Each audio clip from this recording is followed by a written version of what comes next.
નમસ્કાર વિદ્યાર્થી મિત્રો, વર્લ્ડ ઇન બોક્સ એકેડમી પર આપ સૌ મિત્રોનું હાર્દિક સ્વાગત છે.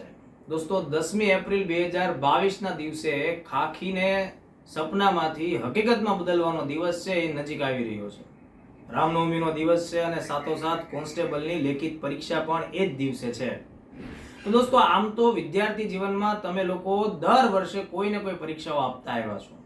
તમારી ઈચ્છા હોય કે ન હોય, પરીક્ષા તમને દુનિયાના કોઈ પણ ખૂણેથી આજ સુધી શોધતી આવી છે. અને અત્યાર સુધીમાં તમે જેટલી પણ પરીક્ષાઓ આપી છે દોસ્તો, તેમાં કદાચ તમે નિષ્ફળ પણ ગયા હશો, પણ એક વાત યાદ રાખો કે જેટલી વાર તમે નિષ્ફળ ગયા છો તેનાથી વધુ વખત તમે લોકો સફળ થયા છો. અને એટલે જ તમે 10મું 12મું ધોરણ પાસ કર્યું છે અને પછી કોન્સ્ટેબલના ફોર્મ ભર્યા છે. તમારામાંથી કેટલાક લોકો છે એના ગ્રેજ્યુએશન અને પોસ્ટ ગ્રેજ્યુએશન પણ પૂરા થઈ ગયા હશે. તો દોસ્તો પરીક્ષા કઈ પહેલી વાર આવવાની છે અને પહેલી જ વાર આપણે આપવાના છે એવી કોઈ વાત નથી. બીજું, જ્યારે પણ કોઈ પણ પ્રકારની એક્ઝામ આવતી હોય છે દોસ્તો, ત્યારે પરીક્ષાનો થોડો ડર પણ હોય, એની મૂંઝવણ પણ હોય, એની ચિંતાઓ પણ હોય. પરીક્ષા પહેલા ઉમેદવારો કે વિદ્યાર્થી હોય તેની ઊંઘ થોડી ઘટી જતી હોય, તેનું ખાવા પીવાનું થોડું ઘટતું હોય. સામાન્ય રીતે દિવસમાં આપણે જેટલી વાર જતા હોય એનાથી વધુ વખત આપણે બાથરૂમ જવું પડતું હોય. એમાં આવી પોલીસ કોન્સ્ટેબલ જેવી એક્ઝામ હોય તો આપણે ચિંતામાં કમર જે 2 ઇંચ ઘટી પણ જતી હોય. તો દોસ્તો આ સ્થિતિ દરેક ઉમેદવારની હોય. જેણે આખું વર્ષ સારી તૈયારી કરી છે એમને પણ આવી થોડી ઘણી ચિંતાઓની અસર જોવા મળે, અને જેમણે તૈયારી ઓછી કરી હોય એનું તો પછી તમે સમજી શકો છો કે એની ચિંતાઓ પણ આ સમયે આપણને વધારે જોવા મળે. ટૂંકમાં દરેક પ્રકારના જે ઉમેદવારો છે એને પેલી માઉન્ટેન ડ્યુ ડ્રિંકની જે એડવર્ટાઇઝ આવે છે એને જેવું થતું હોય છે કે ડર સબકો લગતા હૈ, ગલા સબકા સૂખતા હૈ. તો આવી સ્થિતિ આપણને જોવા મળે. હું તમને બીજું એક ઉદાહરણ આપું. દોસ્તો થોડા સમય પહેલા એક મૂવી આપણને જોવા મળે છે, એ છે 83. 1983 ના વર્લ્ડ કપની જે ભારતની વિજેતા કહાની છે એને દર્શાવતી મૂવી છે. કબીર ખાન એના ડિરેક્ટર છે અને રણવીર સિંહે એમાં કપિલ દેવની ભૂમિકા નિભાવી છે. એ સમયે કપિલ દેવની ઉંમર 24 વર્ષ હતી દોસ્તો. 25મી જૂન 1983 ના દિવસે ઇંગ્લેન્ડની અંદર લોર્ડ્સ મેદાન છે, જે ક્રિકેટનું હોમ ટાઉન ગણાતું હતું, તો ક્રિકેટનું એ સમયનું સૌથી ફેમસ સ્ટેડિયમ ગણાતું. એ સમયે દુનિયાના ક્રિકેટરોનું ખાલી એટલું સપનું હતું કે એક દિવસ લોર્ડ્સમાં રમવું છે.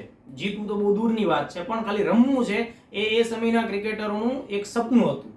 તો 25મી જૂનના દિવસે એ સમયની વિશ્વની સૌથી તોતિંગ ક્રિકેટ ટીમ વેસ્ટ ઇન્ડિઝ છે, એની સામે ભારતની નવયુવાનોની બનેલી એક ટીમ છે એ રમવા માટે ઉતરવાની હતી. દોસ્તો હકીકતમાં એવું હતું કે ભારત આ પ્રકારની ક્રિકેટની સફળતામાં પહેલી વાર ફાઇનલ સુધી પહોંચ્યું હતું.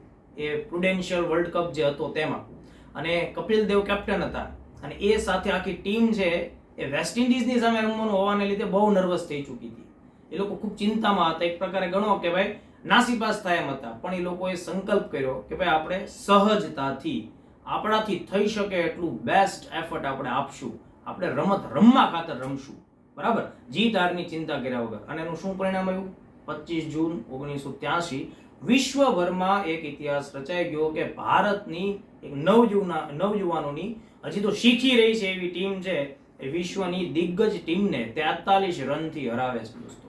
અને આ સફળતાથી માત્ર ભારતમાં જ નહીં, વિશ્વભરની અંદર એ ટીમ છવાઈ ગઈ. તમારે પણ 10મી એપ્રિલના દિવસે આવો જ એટીટ્યુડ દાખવવાનો છે. બીજી વાત, આપણે જે સ્પર્ધાત્મક પરીક્ષામાં છીએ દોસ્તો, એમાં તમને બધાને ખ્યાલ છે કે પેપર કેવું નીકળે, એમાં શું શું પૂછાય, ક્યાંથી પૂછાશે. આ બધા પ્રશ્નો એવા છે કે જે જ્યાં સુધી પેપર તમારા હાથમાં ન આવે ત્યાં સુધી રહસ્ય હોય. ઓકે, કયા વિષયમાંથી કેટલું પૂછાશે, તમે વાંચ્યું છે એમાંથી પૂછાશે, આ બધી જે બાબતો છે એ જ્યાં સુધી તમારા હાથમાં પેપર ન આવે ત્યાં સુધી એની કોઈ અટકળ લગાવવી છે એ શક્ય હોતી નથી. જેમણે પેપર કાઢ્યું છે એમને જ આ વાતનો ખ્યાલ હોય છે. હા, બીજા કેટલાક લોકો પોતાની પ્રસિદ્ધિ માટે થઈને એવું કહેતા હોય છે કે જો આ પેપર આવું જ નીકળશે અને એવા બધા વિડીયો બનાવતા હોય છે, પણ એ આખી અલગ વાત છે. હકીકત તમે બધા વાકેફ છો કે જે દિવસે પેપર હાથમાં આવશે ત્યારે જ તમને ખબર પડશે. મતલબ શું કે કોઈ પ્રકારની ચિંતા ન કરો, સહજ ભાવથી. જેમ કપિલ દેવની ટીમે કેમ નક્કી કર્યું હતું કે ભાઈ રમત રમવાના ઈરાદાથી જ આપણે ઉતરવાનું છે અને બેસ્ટ પરફોર્મન્સ આપવાનું છે. તો જો હવે એક અઠવાડિયાનો સમય બાકી છે, જેટલું પણ તમે લોકોએ વાંચ્યું છે એનું સારું રીડિંગ કરો, એનું રિવિઝન કરો. એમાં જ્યાં તમને નબળાઈ લાગે છે એને સોલ્વ કરવાની કોશિશ કરો. અઠવાડિયાનો ટાઈમ છે દોસ્તો. કરંટ અફેર્સ છે એ તમે જાન્યુઆરીથી લઈ અને 9 એપ્રિલ સુધીનું જે છે ટેસ્ટોગ્રાફીમાંથી એકવાર રીડિંગ કરી નાખો. એ ટેસ્ટોગ્રાફી વિશે આપ બધા જાણતા હશો કે વર્લ્ડ ઇનબોક્સની ટેલિગ્રામ ચેનલ અને ઇન્સ્ટા ઉપર આપણે ડેઈલી 10 કરંટના આઈએમપી પ્રશ્નો મૂકી રહ્યા છીએ. ઓકે, તો આ વાતને તમે ખાસ ધ્યાનમાં રાખજો. બીજું દોસ્તો, ઉનાળાનો સમય આવ્યો છે, એપ્રિલનો મહિનો છે, તડકોય વધે છે, ગરમી વધે છે, બરાબર. તો આ સમયમાં પરીક્ષા નજીક છે, તો તમે લોકો થોડા ખોરાક ઉપર ધ્યાન દેજો, નીંદર પૂરી કરજો, લીંબુ પાણી અને ગ્લુકોઝ છે વધારે પીજો. ઘણા લોકોને ગ્લુકોઝ પરીક્ષાના દિવસે ઘટી જતું હોય છે, તો એ લોકોએ અગાઉથી આ બધી તૈયારીમાં રહેવું જોઈએ.